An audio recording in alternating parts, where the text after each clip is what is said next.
The ballroom glimmered under golden chandeliers, laughter echoing against the marble walls, champagne glasses clinking in polished harmony. Everyone was dressed in wealth, glittering gowns, designer suits, diamond smiles. And there he stood, the man who once had everything, and lost it all. His shirt wasn't branded, his shoes weren't new, but his eyes, calm, tired, unshaken, carried a quiet strength that no money could buy. Across the long banquet table, the billionaire tycoon leaned back with a smug smirk, unaware that before the night ended, the single dad's calm words would silence the entire hall and remind everyone what true worth really meant. If you believe in kindness, humility, and second chances, take a moment to this channel. Because this story will remind you that not all riches come in gold, and not all losses mean defeat. Ethan hadn't planned to come here tonight. Truthfully, he'd avoided places like this ever since his world fell apart 5 years ago. Once, he had stood at the top, co-founder of Hale & Blake Innovations, a fast-rising tech company that promised to change how the world connected. He and Leonard had built it from a small garage dream. But when greed crept in, partnership turned to betrayal. Leonard pushed him out, twisted the contracts, and left Ethan penniless overnight. Ethan didn't fight back. He had someone more important to protect. His little girl, Lily. At the time, she was just 4. Fragile. Diagnosed with a heart condition that needed constant care. The court battles weren't worth losing her laughter.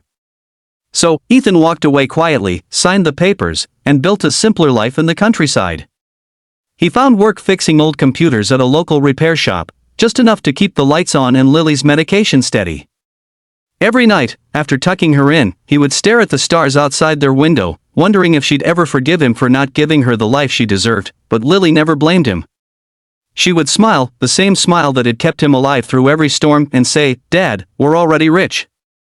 We have each other." That was enough. Until one afternoon, a letter arrived. It was an invitation. A charity gala hosted by Hale & Blake for children's health foundations.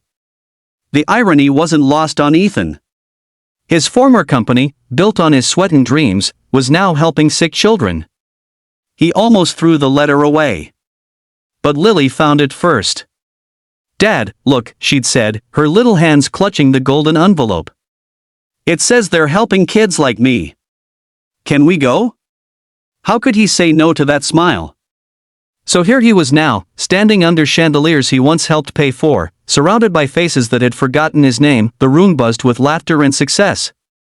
Waiters drifted between tables, balancing trays of delicacies Ethan couldn't even pronounce. Leonard stood at the center, tall, polished, and loud. He was still the same sharp suit, colder heart. When his eyes met Ethan's, surprise flickered, then amusement. He smirked. "Well, if it isn't my old partner," Leonard said loudly enough for nearby guests to hear. "Ethan Blake, the prodigal founder, returns. I must say, it's rare to see you in places that don't require a discount ticket these days." Laughter rippled around the table. A few guests, uncomfortable, looked away. Ethan said nothing, only smiled politely. Leonard leaned closer, voice dripping with mockery. "I heard you're fixing computers now, right? That's admirable.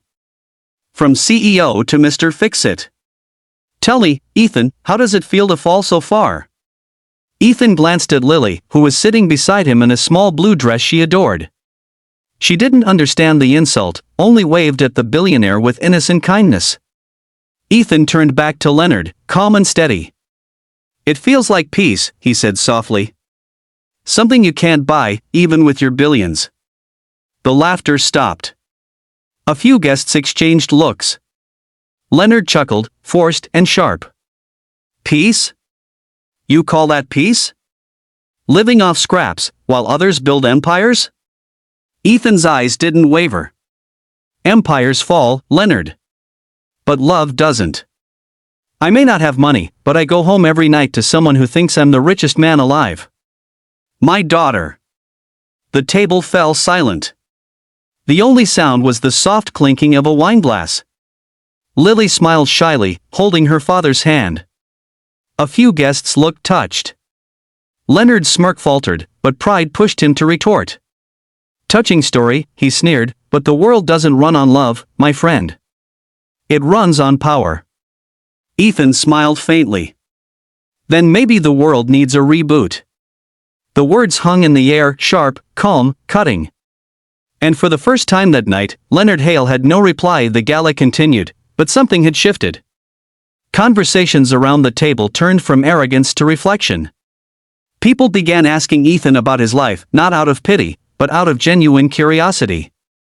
He told them about fixing computers for kids who couldn't afford new ones, how he'd been teaching basic coding at a small community center, and how every child deserved a chance to dream big, even without wealth. The sincerity in his words was magnetic. Even the host, a renowned philanthropist, asked to speak with him after dinner. Meanwhile, Leonard watched from across the room, his grip tightening around his glass. He'd always thought money made him untouchable. Yet here was Ethan, stripped of everything, earning respect effortlessly, with nothing but kindness and truth. Later that evening, the host announced a surprise donation round for underprivileged children. Wealthy guests pledged large sums, flashing their generosity like jewelry. Then, quietly, Ethan raised his hand. "I can't give money," he said humbly, "but I can give time. Every weekend, I'll volunteer to teach kids how to repair computers and use technology to build their dreams. Maybe one of them will create something bigger than what I ever could." There was silence, then applause.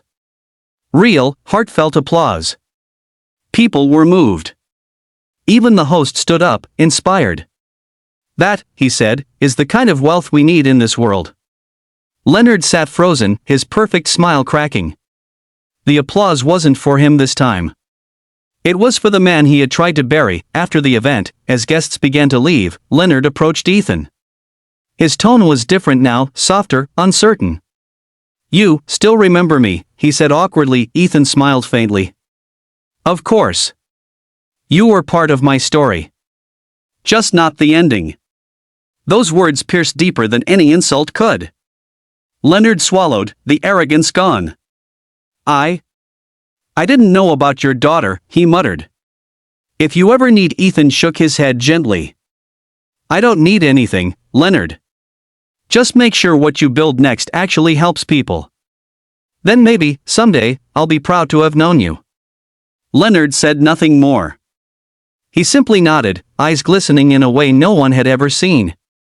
As Ethan and Lily left the ballroom, a quiet peace settled behind them, the kind that only forgiveness could bring. Outside, the city lights shimmered like fallen stars.